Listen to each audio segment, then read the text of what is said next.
Welcome everyone to the 2020 Rail Volution Call for Speakers informational webinar. My name is Andrea Ostergaard. I am the program manager at Rail Volution. This webinar is going to be recorded and posted on our website, so if for any reason you have to leave, you will be able to access it on our website and share it. And also we will be accepting questions, so the Q&A at the top or at the bottom of your screen on the toolbar is where you will want to type your questions at any time, and we will address those at the end of our brief presentation. So let's go ahead and get started. Again, my name is Andrea Ostergaard, Program Manager for the Rail Volution Transit and Community Development Conference. We're really excited that you're here and hope this webinar provides some clarity into our process and really gets you thinking about your ideas, your projects, and any new voices who you think would be great for us to hear from. I am joined by two of our members from our National Steering Committee, Kelly Betteridge, Manager Capital Planning and from TriMet in Portland, and Daryl Wendle, Principal Consultant at Parametrix in Seattle. Would you two like to introduce yourself and maybe say how long you've been on the National Steering Committee? Sure, that sounds good. This is Kelly here in Portland, Oregon, and I have had the pleasure of serving on the steering committee for, this will be my 5th year, and before that I'd probably attended 3 or 4 times. It's something I very much look forward to every year, and it's a great honor to be a part of it. And this is Daryl Wendle, and I've been on the steering committee. This will be my 3rd year, and I've attended a number of times to Rail Volution before that, and applied to be a speaker 1 time before that. Thanks. So we are going to take another quick little poll to find out how many people on this call have proposed to the call for speakers in the past. And while you're answering that poll, I'll go over what we want to cover today. We hope to take about 15 minutes to talk about our process and provide the rest of the time, about another 15 minutes for Q&A and to answer your questions. Again, add your question at any time to the question box. And we will record this and post to the website. So if you have or know of people who can't make it today or are voices that we need to hear from, you will receive the email to be able to forward it on and send it to those you think we need to hear from. All of the documents, all the instructions on how to submit, everything is going to be found on our website at railvolution.org/call-for-speakers. And that also will be sent out at the end. So this year, obviously, we're going to South Florida. Miami-Dade County and South Florida are going to be a really exciting setting for the conference. The region is in the midst of a major transit expansion, intercity rail, metro rail, bus rapid transit, and they're redesigning their whole bus network. They are really putting a lot of effort into their technology and increasing their mobility options. That way, leveraging innovative technology and on-demand service to transit signal priority and open payment system. So they're really leading the way in a lot of the smart transit stuff. They have a lot of transit-oriented developments going up, really transforming a number of neighborhoods across the region for good, for bad. So they'll be looking for a lot of information about how to ensure that they can maintain the cultural heritage of communities, neighborhoods. They have the Underline, which is a 10-mile linear park and trail, which is utilizing the land below their metro rail, and that will open up in 2020. And then we're also looking to have this be a real laboratory for learning how the city and region are preparing for sea level rise and addressing challenges of housing affordability and traffic congestion that they have, which is very familiar to a number of cities and regions across North America. So we plan to learn a lot from Miami, and we plan to leave a lot behind, which is where you all come in. Our general topics that the call for speakers is really looking for, we will be covering sort of what we call our core topics around transit-oriented development, new technologies related to mobility, housing, affordable housing, workforce housing, transit and multimodal planning, street and station design, communications and ballot measures, things like that, and then a number of policy innovations. So those are kind of our core topics that we look at receiving proposals about. With this year, we will be paying special attention and consideration to proposals that are going to address climate change and resiliency and equity, so approaches to equity and how to achieve equitable results. So including that as a way to address your topic, or looking through the lens of climate change and resiliency at your topic, or the lens of equity, will definitely sort of give it a leg up in what we're looking for as overarching themes this year. So that's a little bit about the overall call for speakers in Miami. Now I'll pass it over to Kelly and Daryl, and they will give you an overview of the process. Great, thanks Andrea. This is Kelly in Portland. So the first thing that I want to talk about just a little bit is how the sessions are actually organized. So the National Steering Committee actually gets together 3 times a year in order to plan out the conference. And so the first time that we get together, it happened in January in Miami, and essentially what we do as a group is we review the feedback that we received from the last conference. It's really important that folks fill out that feedback, by the way, because from that we sort of gather a list of all the topics that folks felt like we did a good job of covering or we should have had more coverage on. And as the group leaders, we sort of cull that list and come up with topics that we know for sure we need to cover at the next conference. So sometimes it's geographic, oftentimes it's just hot topics and things that folks are interested in. So based on that, we get to the place that we met. In this case, we all got to meet in Miami. We went over those topics, we did some exploring of Miami, and then we broke up into our track groups. So there's a total of 5 tracks. And in each track, there's probably 10 to 15 people.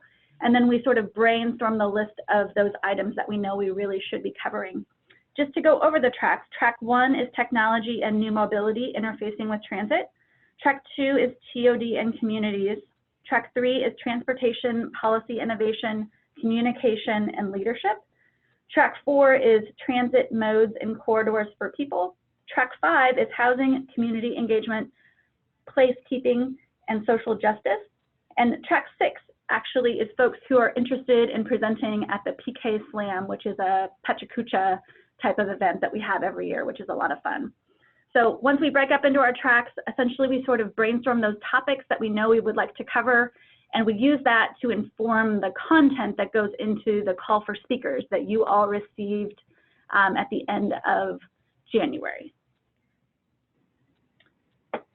So once we have the call for speakers complete, we then meet again. We are able to review all of the great proposals that you all put together in the March timeframe, and then in early April, we will convene. We will have sort of put all of those requests for proposals within our group into different category topics, and we'll start the process of identifying the topics that we plan to have each person in the group lead. So a specific example, I'm in group 3, we have 15 people, which means that we'll have a total of 15 sessions that we are coordinating. And so that means that by the time we leave our second meeting, we need to have a really clear understanding of the 15 topics that we plan to cover. So going into that meeting, we have an idea of some of those things, and by the time we leave, we have a pretty good idea of what we really want to focus on, and then we really move all of our activity towards finding the perfect folks to populate the sessions on each of those topics that we've decided as a group that we need to cover.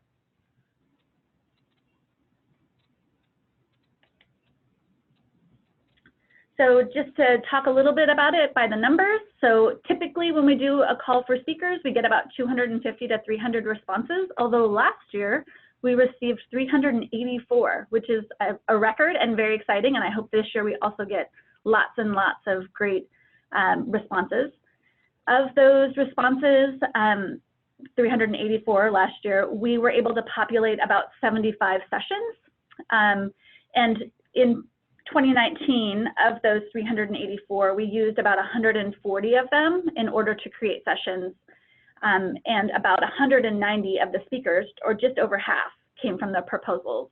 So to understand that a bit, maybe in an example, maybe somebody submitted a really great paper or panel, and we ended up deciding, yes, this is absolutely a topic that we want to cover, but maybe the person who submitted that wasn't the best speaker for that topic, so we found somebody else to speak to it, or maybe that person was an awesome person to speak on that topic, so we went ahead and used that person, but also got someone else. So that's how those numbers kind of move around a little bit. There are two ways for folks to actually submit their response, and Daryl will dive into that with some examples here after I conclude my piece, but there's essentially full sessions where you say, here are all the speakers, and you should go ahead and move forward with this whole panel, or you can do it with individual speakers, which is, hey, I'm one person that wants to talk about something, and you could pair me up with others. But last year we received 114 full sessions, and we used about 13%. And Daryl will talk about that a little bit. And then last year we also received about 270 individual speakers, and we were able to place about 39% of those folks. As you are doing the hard work of putting together the information in response to the request, we really want to emphasize that it is absolutely about content, and it's also about diversity of speakers. So as an organization, we put a lot of emphasis on making sure that we are very representative on panels. And so some of the feedback that we receive at the end of each of the conferences, we really take to heart. So for instance, there's often feedback about things like, hey, it would be, here we are in Vancouver, it would be great to have more speakers from small or mid-sized cities like the one that I'm from. Or, hey, there was a lot of presentations about folks from folks on the West Coast, and I'm in the South, and I would like to hear more about what people in the South are doing. So we hear a lot that there are always opportunities for us to improve in regard to geographic diversity, gender diversity, all different ways for folks to feel like our panels are inclusive, and we absolutely take that to heart. So as you are putting together your content, make sure that you are thoughtful about both the topic as well as the diversity of speakers that you think best represent the ability to speak through that topic. And this sort of really outlines all of those lenses that we're looking through as we are curating the list. As I mentioned, we are broken up into the various tracks, and then each person within a track has their own presentation, their own panel that they are curating. And so as they've decided on the topic that they are focusing on, they then begin this very intricate process of making sure that they have the best possible speakers that can talk to this topic from various different perspectives. And so these are all things that we really keep in mind as we're putting that together. That's something that the steering committee spends a lot of time on, and is really very important to both us personally and as an organization. So next I'm going to hand it over to Daryl, who's going to talk about how do you actually throw your hat into the ring. Thanks, Kelly. You covered most of the difficult details of it.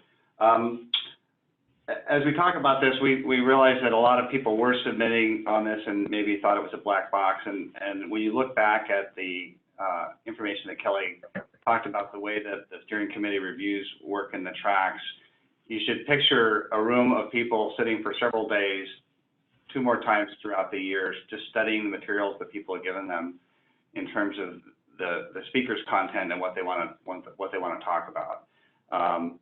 And in a lot of cases, the data about what we use doesn't tell the whole story, because we really are trying to pick out the most interesting topics, things that haven't been presented a bunch of times before at Rail Volution, and people that can represent the diversity that Rail Volution is committed to. And that does include geographic diversity, because we have attendees coming from all over the world, but all over the United States. So we don't necessarily, unless it's the host community, tend to focus on presentations or full proposals that are just dedicated to one part of the country and to a single project. We'd like to be able to get more perspective than that. So you can see that when we use the numbers, sometimes, as Kelly said, we're pulling out a speaker who really seemed to be knowledgeable and had a story to tell, and then we try to match them up with somebody else. The two ways to do this is you either propose for yourself or you propose for a group, but the odds are actually much more for the individual speaker proposal. So even if people are submitting a full session proposal, we sometimes will pull speakers out of that. So pay a lot of attention to how you present yourself as a speaker and your background and anything unique that you might be bringing.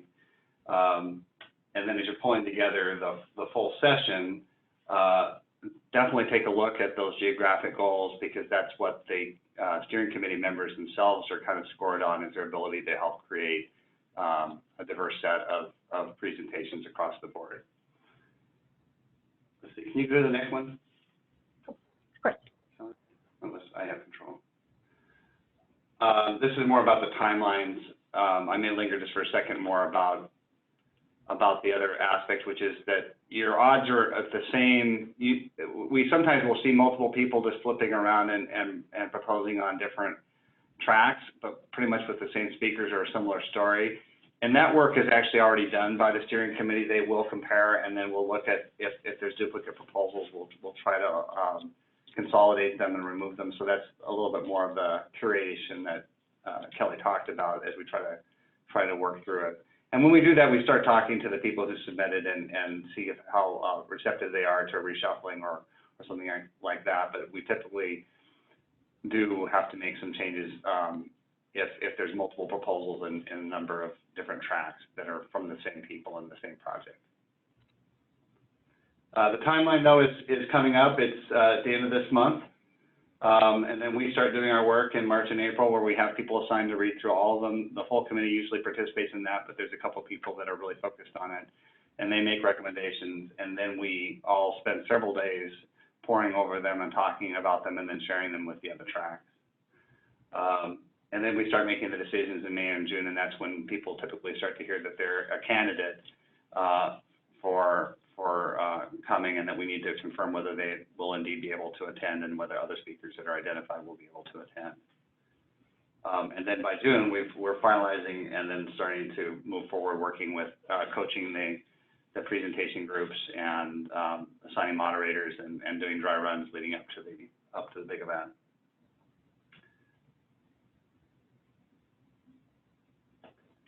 And go ahead and go to the next one. So Andrea, do you want to take the wrap up? Sure. So, you know, that's pretty much how it all runs. So we hope that you learn, you know, how this process works from the start of the call for speakers all the way through to the conference. You know, it's not a perfect process. We keep always trying to refine it and get better and more and get clearer with proposers on how we do put our sessions together, which is a unique way in comparison to a lot of other conferences. You know, again, just reiterating, content is king, we like to say, and also, but we want a diverse set of speakers to speak to that content. So it's really important for our session development process.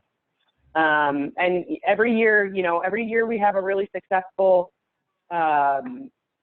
response to the call. We have a really successful conference and get high marks on our sessions and speakers every year. So we take a lot of pride in our process, even if it seems a little extra at times when we're going through it. So thank you. Feel free again. We have a couple questions, so we can go on to the next question Q&A. Feel free to type them in the Q&A box. If at any point, you know, we'll answer these. Right now there's only 3, so we'll probably get through them kind of quickly. If there's more, you can always email me. My email is up on the screen, andrea@railvolution.org, or give me a call, and we can answer those questions offline as well. We'll also have the FAQ posted to the website, which has some of the information that we talked about and some new questions and things like that. And this webinar will also be available. So we'll also have the key dates kind of coming up. as well on the screen at this point. So we can go ahead and move on to the Q&A at this.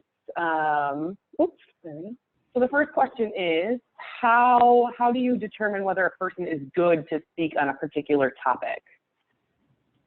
I can give that to you guys if you would like. Well, yeah, I'll jump in there. That typically we're looking for people with direct experience with ideally a project that illustrates it or develops something new, but they're directly involved, and so they're not just reporting what they've seen from other things, so we can get some firsthand experience on it. Some recommendations about whether this person has been speaking in other places or exactly what their role is. But typically it is that firsthand and that resume showing some knowledge about the subject matter. Yeah. Kelly, anything to add on that?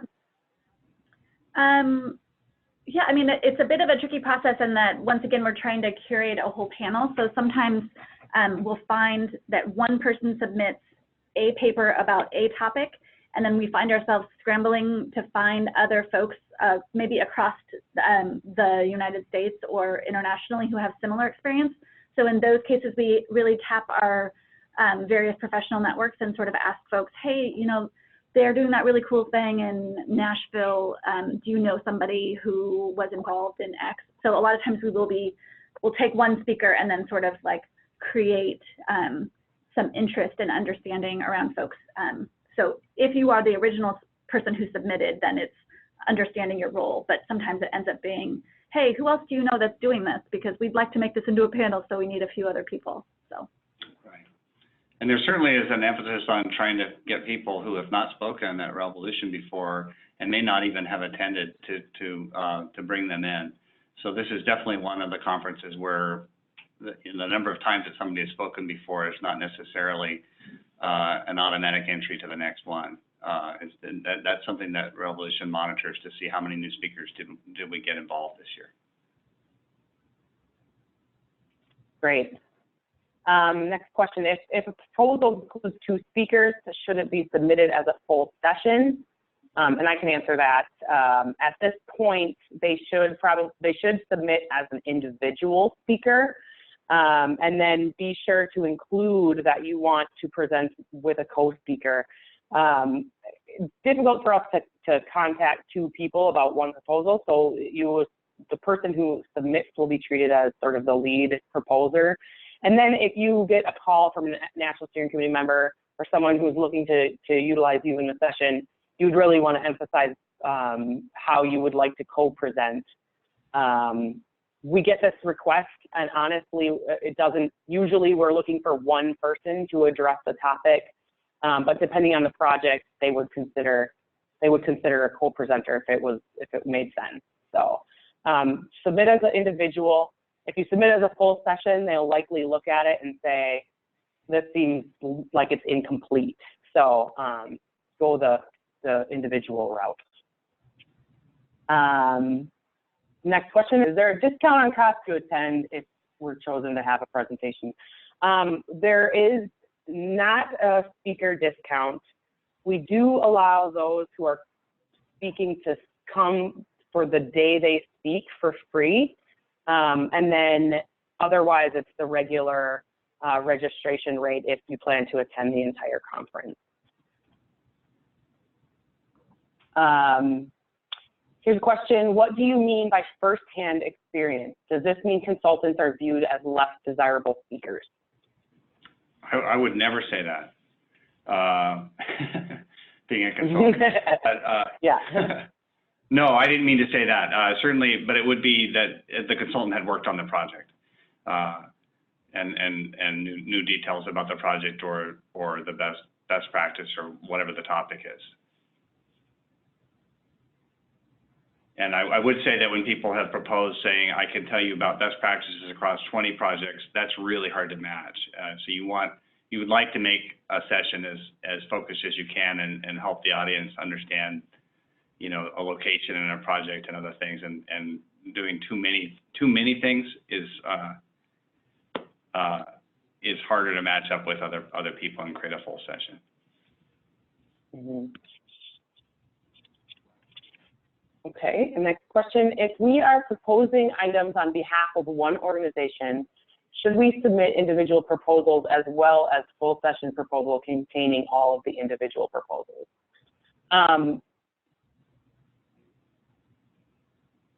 That's a good one. At this point, no. I mean, we want to eliminate duplication of speakers versus sessions, and often if there's, if we see the same name and the same story pop up a lot, then kind of viewed as trying to just, stack the deck a little bit, I think.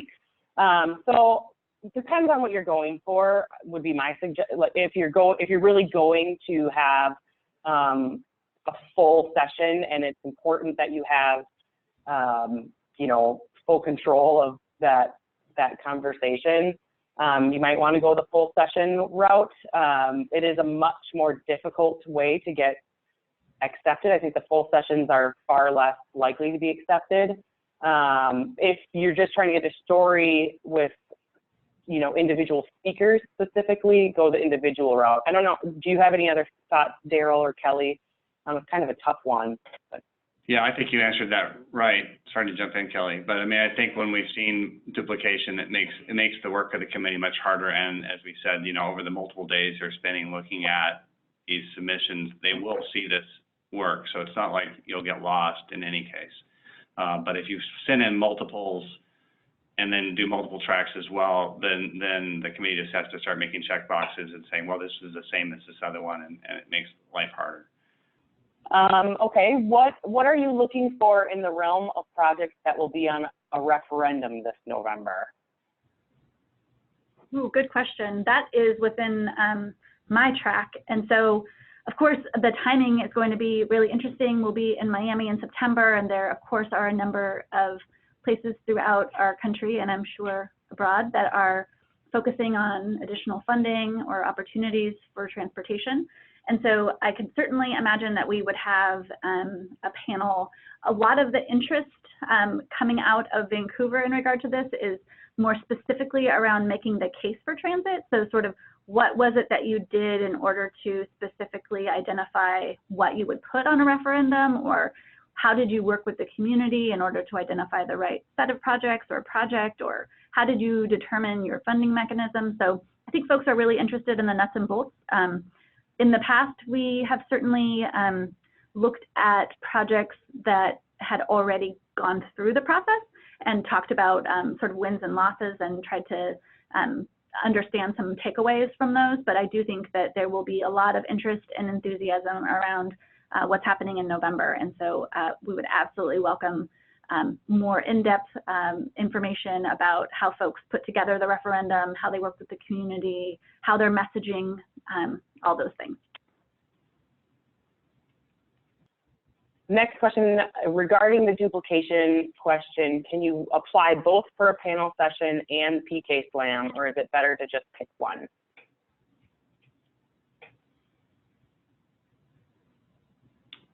I think you can do both, can't you, Andrea? We've had a number of people do both.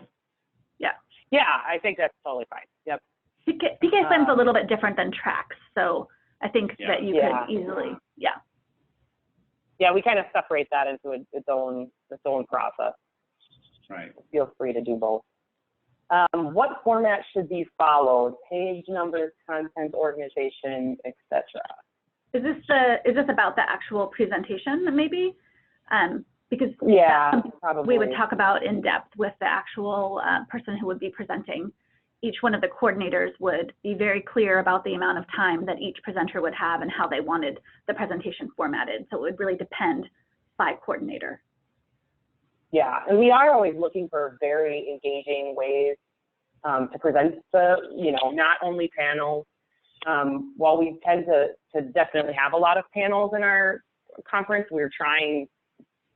we have a lot of effort going into trying to do more engaging with the audience, more hands-on, any kind of way to utilize the expertise that's in the room and not only on the speakers panel. So I think if you can be creative, that is also interesting to people. Just to do a quick plug for PK Slam too, that PK Slam is probably one of the, it doesn't get curated as much and people don't get turned down at the same rate that they do as speakers. So if people are interested in having a speaking role or an opportunity to present at Revolution, it's a really great way to do it. Yeah, it has the largest audience, that's for sure. Yeah.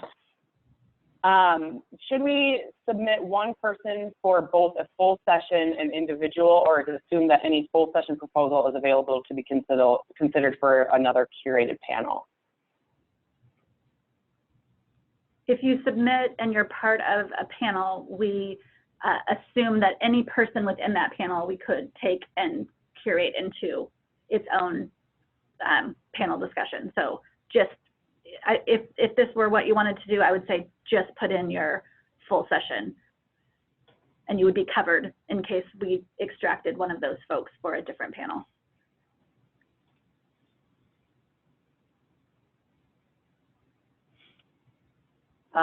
Okay, if you have an idea of people who you'd love to have on your panel and they are geographically diverse but you don't know them, can you add that into your individual proposal? I say, yeah, go for it. It gives us a place to start our brainstorm from. And I totally get it too. I feel like early on in my career, there were lots of times when like, I would have loved to co-present with somebody who was doing cool stuff that I was following in another city. So yeah, I say go for it.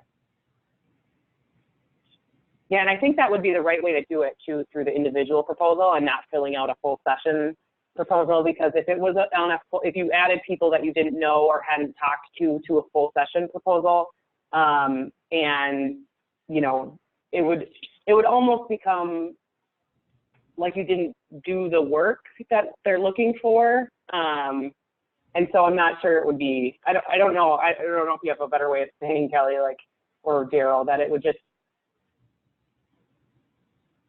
I'm not sure it would be well received. It kind of depends on how obscure the topic is. So if you're doing something that maybe a lot of folks don't know about, it's really helpful to know other people that are doing it because we don't always know.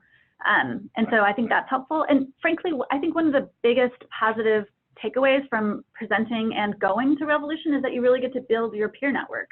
So if you have peers that you are following or interested in the work they do, then this is a great opportunity to spend some time together.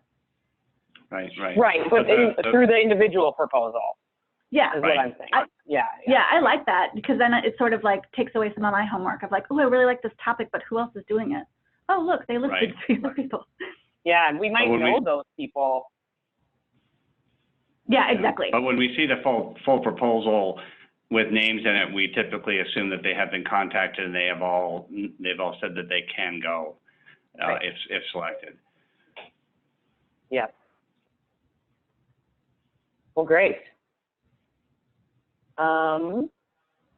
Last one. Sounds like full session proposals need to be pretty outstanding to be selected. Can you recall an example of one that's submitted and selected as proposed? I had one last year. So I'll give an example, and then if Daryl, if you have one, that's cool too. So I did a panel on public land mapping. So, and there were folks from all 4 of the time zones within the contiguous United States, and everybody was doing really interesting work around specifically identifying public lands and how they could be used for affordable housing, but everybody on the panel had approached it from a different place and had a very different situation in regard to sort of the political landscape. And so it was a great panel because it was all about one topic, but it really helped folks realize that the context is so different depending on where you're at. It also had like large cities and not as large, so that it gave folks an opportunity to say, hey, this is interesting. I wouldn't mind doing this where I am from. Maybe I would approach it like this person because their situation is more like mine. So that was one where I took the whole thing and it went well. Yeah. I probably had less experience with some that worked that way. Sometimes we would use the idea completely intact in several of the speakers, but then go back and ask them to take another cut at either the number of speakers or offer some alternatives to help us meet geographic diversity or other goals. Great. And that was our last question. Yeah, one last little thing. When you are putting together your response, don't worry too much about which track you think you're in, because there's a lot of overlap between tracks, and we trade within the track groups. So if you don't really know and you're concerned, don't be, because I think there are a number of topics that one could argue for one track or another. So just put down what you think and then realize that we'll be doing some trading when we get together in April. Yeah, I think your best guess based on the information. There is a call for speakers information sort of packet that will really walk through each of the tracks in very detailed, with a ton of detail. So take a look at that. That'll help probably the best. Oh, and we have another question. What if you don't know about your organization's ability to attend? Should you still submit? Yes, we do see people doing that because they often can't go unless they get accepted. But at least they should be prepared or understand what it would take and have some of the initial things in there. Occasionally we have to swap people out if they can't get the funding for it or funding approval. But we are trying to do that as early as we can so people can have time to ask. Yeah. And we do have scholarships available, and our scholarship form will be available on our website. It's actually currently available. So if you know you're going to need funding support, you might want to go and also fill out that scholarship request at the same time. And we will be reviewing those. And it could be that we can support with registration costs, and on occasion we'll support travel costs as well. So that is an option for some people who would like to propose and who get selected. Okay, well, that's it for the questions.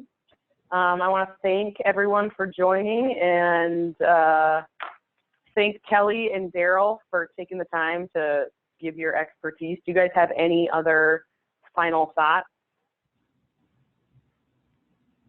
Just thanks for taking the time, and thanks for putting this together, Andrea. I think it's super helpful for us to do everything we can to get the best possible session. So looking forward to September in Miami. Yeah, and just a quick plug for we just posted our podcast. The Rail Volution podcast is online right now, and the most recent episodes are about Miami. So if you're looking to learn a little bit about Miami in advance, they're really great to get some grounding. So check that out on our website. Okay, thanks everyone. Have a great day. Thank you.